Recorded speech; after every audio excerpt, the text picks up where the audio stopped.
Good morning students, कैसे हैं आप सभी लोग। देखिए बेटा, जैसे कि आप लोग जानते हैं कि टेंस की सीरीज़ चल रही है।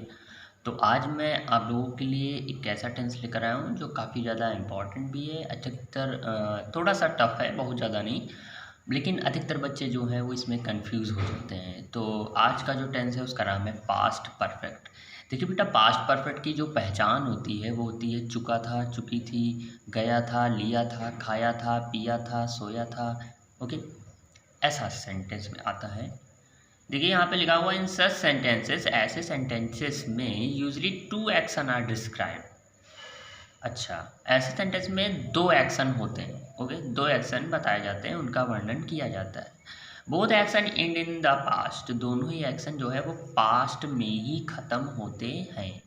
और ध्यान समझिएगा, दो सेंटेंस होते हैं और इनमें क्या होता है कि दो एक्शन जो है डिस्क्राइब किए जाते हैं और दोनों के दोनों एक्शन ही वो कब ख़त्म होते हैं, पास्ट में, यानी कि भूतकाल में। But one action in before another, लेकिन एक एक्शन जो है वो दूसरे से पहले ही ख़त्म हो जाता है। ओके, मतलब अच्छा, दो सेंटेंस होते हैं और आप क्या करेंगे, एक सेंटेंस दूसरे सेंटेंस से पहले ख़त्म हो जाएगा, मतलब उस सेंटेंस का जो काम है वो पहले ही ख़त्म हो जाएगा। फॉर फर्स्ट एंडिंग सेंटेंस, जो पहले ख़त्म हो जाता है सेंटेंस, उसके लिए आप हमेशा सब्जेक्ट का यूज़ करेंगे, हैड का यूज़ करेंगे और वर्ब की थर्ड फॉर्म का यूज़ करेंगे। ये हैड कहाँ से आया, यही तो इस पास्ट परफेक्ट की पहचान है। ये जो हैड है वो आपकी जो है हेल्पिंग वर्ब है। आप अभी अभी देख रहे हैं जैसे हैज़ हैव होता है, वैसे हैज़ हैव का ही पास्ट जो होता है वो हैड होता है। अगर आपको याद होगा तो प्रेजेंट परफेक्ट में यहाँ पे हैज़ हैव लगता था, लेकिन पास्ट परफेक्ट में यहाँ पे आप कौन सा लगाएंगे, हैड लगाएंगे। ओके, फिर यहाँ पे देखिए फॉर लेटर एंडिंग सेंटेंस, और वो सेंटेंस जो बाद में ख़त्म होते हैं उनमें आप सब्जेक्ट लगाएंगे और वर्ब की सेकंड फॉर्म लगाएंगे। दो सेंटेंस दिए जाएंगे, सुनिएगा फिर से मेरी बात। दो सेंटेंस दिए जाएंगे, उनमें से एक सेंटेंस जो सबसे पहले ख़त्म हो जाएगा उसको आप इस फॉर्म से बनाएंगे, और जो दूसरा वाला सेंटेंस होगा जो बाद में ख़त्म होगा उसको आप इस फॉर्म में बनाएंगे। देखिए, और सेंटेंस में कुछ मीनिंग आएगी, जैसे वहाँ पे उसमें सेंटेंस में पहले लिख के आएगा या पूर्व लिख के आएगा, तो पहले और पूर्व की जो इंग्लिश होती है वो होती है बिफोर, और बाद और पश्चात की जो इंग्लिश होती है वो होती है आफ्टर। अब आपको ये देखिए, ये फार्मूला मैंने बनाया है, फार्मूले पर ही आपको रहना है। अभी हो सकता है बहुत सी बातें ना समझ में आई हो, अभी सब समझ में आने लगेगा। अगर बिफोर आता है, यानी कि अगर सेंटेंस में पहले या पूर्व आता है, ओके, तो आप ये वाला फार्मूला लगाइएगा। सबसे पहले सब्जेक्ट, फिर हैड, फिर वर्ब की थर्ड फॉर्म, फिर जो भी अदर वर्ड्स यानी जो ऑब्जेक्ट्स होते हैं वो, फिर बिफोर लिखिएगा, बिफोर लिखिएगा ये वाला, फिर सब्जेक्ट लिखिएगा, फिर वर्ब की सेकंड फॉर्म लिखिएगा, फिर जो भी अदर वर्ड्स या ऑब्जेक्ट जो होते हैं वो लिखिएगा। अगर आफ्टर आता है, आफ्टर मतलब मीन्स अगर बाद या पश्चात लिख के आता है, तो आप ये वाला फॉर्मूला लगाइएगा। सबसे पहले सब्जेक्ट लिखिएगा, वर्ब की सेकंड फॉर्म लिखिएगा, ऑब्जेक्ट लिखिएगा, फिर आफ्टर लिखिएगा, फिर सब्जेक्ट लिखिएगा, फिर हैड लिखिएगा, वर्ब की थर्ड फॉर्म लिखिएगा और जो भी अदर वर्ड्स हैं वो सब लिखिएगा। ओके, अब आइए समझते हैं, तो थोड़ा थोड़ा आने लगेगा। जैसे लिखा है, नाश्ता करने से पहले मैंने समाचार पत्र पढ़ लिया था। अब अगर इस सेंटेंस को आप ध्यान से देखें तो इसमें दो कार्य हुए हैं, नाश्ता भी किया गया है और समाचार पत्र भी पढ़ा गया है, तो दो दो कार्य हैं। अब जरा आप सोचिए कि कौन सा काम पहले हुआ है, नाश्ता पहले किया गया या समाचार पत्र पहले पढ़ा गया।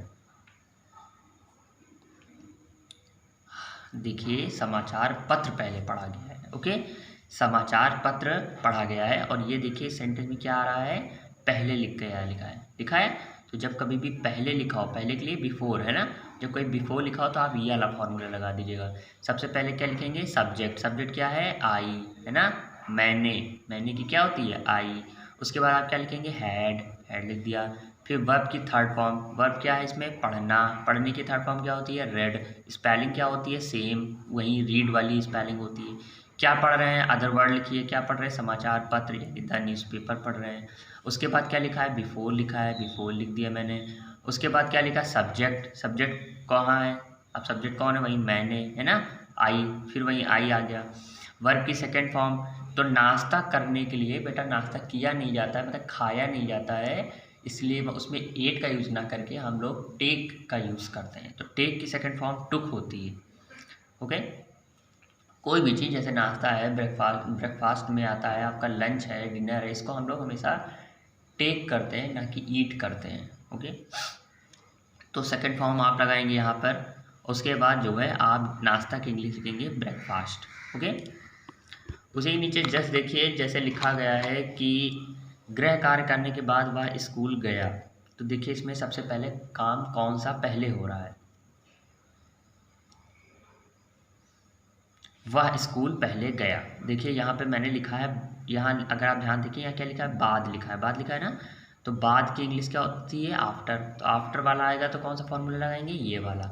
सबसे पहले आप क्या लिखेंगे, सब्जेक्ट। सब्जेक्ट क्या है, ही। उसके बाद वह गया ना, तो गया ये कौन सा टेंस है, सेकंड फॉर्म लगाना है। जाने की क्या होती है, वेंट। ही वेंट है ना, सब्जेक्ट है वर्ब की सेकंड फॉर्म है, तो सब्जेक्ट है वर्ब की सेकंड फॉर्म है।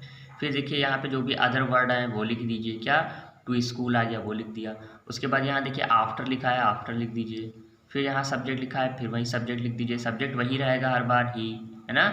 उसके बाद यहाँ पे देखिए हैड लिखा है, हैड लिख दिया। वर्ब की थर्ड फॉर्म, वर्ब की थर्ड फॉर्म क्या होगा, गृह कार्य करने के बाद। देखिए जाने वाला तो आप कर चुके ना, वेंट वाला, इधर वाला तो बना चुके ना आप पूरा, आफ्टर भी हो गया। तो अब इधर का बचा है, तो गृह कार्य, ही हैड डन। कार्य करने की क्या होती है, डन होती है। उसके बाद गृह कार्य की क्या होती है, होमवर्क होती है। यहाँ ध्यान देने वाली बात है बेटा, होमवर्क को हमेशा एक साथ लिखते हैं, अलग अलग नहीं लिखते हैं। नेक्स्ट देखिए लिखा हुआ है, मैंने यह समाचार पहले ही मैं यह समाचार पहले ही सुन चुका था। ओके, तो आप इस सेंटेंस को अगर आप ध्यान से देखें तो इस सेंटेंस में दो सेंटेंस है ही नहीं, लेकिन चुका था आया हुआ है। तो चुका था आया हुआ है, इसका मतलब पास्ट परफेक्ट है। तो फिर हम कौन सा फार्मूला लगाएं, तो देखिए आप कौन सा लगाएं, ये वाला लगाएं। पहले लिखा हुआ है ना, पहले लिखा है मतलब ये वाला लगाएं। सबसे पहले सब्जेक्ट लिखें, सब्जेक्ट क्या है, आई है ना। फिर लिखिए हैड लिखिए, ठीक है। फिर वर्ब की थर्ड फॉर्म सुनने की होती है, हियर, तो उसकी थर्ड फॉर्म होती है हियर्ड। उसके बाद जो अदर वर्ड है वो लिखिए, क्या लिखा है, द न्यूज़। ओके, फिर क्या लिखा है, बिफोर, बिफोर लिखिए। और उसके आगे कोई अदर कार्य नहीं है तो वहीं पे छोड़ दीजिए आप। तो I had here the news before. Okay, एक और तरीका है इसको लिखने का, आप ऐसे भी इसको लिख सकते हैं कि I had already here the news. Okay, ये दोनों तरीके से आप लिख सकते हैं। नेक्स्ट देखिए जैसे लिखा हुआ है, शाम होने से पहले राधा ने खाना नहीं खाया था। तो इस काम में जो है राधा ने खाना नहीं खाया था, ये काम पहले हुआ है, पहले हुआ है, इसलिए आप हैड का यूज़ करेंगे। Radha had not eaten the food, है ना, Radha had not eaten food, पहले की क्या होती है, बिफोर।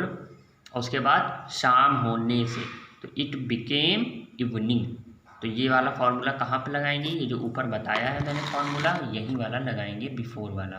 ओके, बात समझ में आ रही है।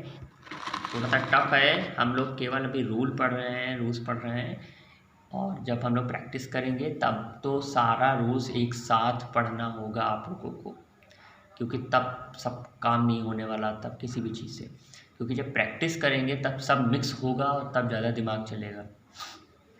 इसीलिए अभी से ही फोकस कर लीजिए, रूल्स समझ लीजिए कायदे से। देखा, क्या सोने से पहले राधा ने अपना कार्य समाप्त कर लिया था।